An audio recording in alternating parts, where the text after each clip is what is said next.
ওলে ওলে নিজেকে মাঝে মধ্যে কি মনে হয় জানেন? নিজেকে মাঝে মধ্যে জাতিস্বর মনে হয়। এই জাতিস্বর চিনেন তো?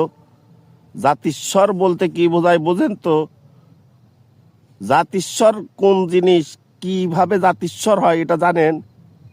হ্যাঁ, অনেকেই জানেন, আবার অনেকেই কিন্তু মালুম পাচ্ছেন না যেটা কি হইতে পারে। জাতিস্বর হচ্ছে, আমি সুমন পূর্বেও আর একবার যে কোনো মায়ের গর্ভে জন্ম নিয়েছিলাম, আমার কাছে এমন ঠেকে যেহেতু কোনো বিষয় যেটা হবে সেটা আমার কাছে, আমি কেন অগ্রিমেই বুঝতে পারি এটা এমন হতে যাচ্ছে। বাপুরা, তোমাদের কি মনে হয় আমি জানি না, নিজেকে আমি জাতিস্বর ভাবতে পারি, কিন্তু বুঝছো নাকি বুঝো নাই?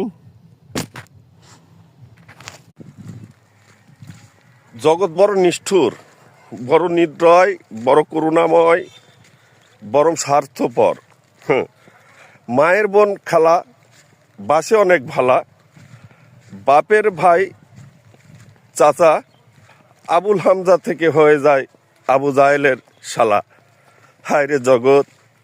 হ্যাঁ, এই পুরুষত্ব কলঙ্কময় জীবন, যে জীবনে ধিক্কার, লাঞ্ছনা, ঘৃণা আর মনে করেন যে অবিরাম আনন্দ সহিত মনে করেন যে মাঠে হাল চাষ করা আর কি, বলদের মতো।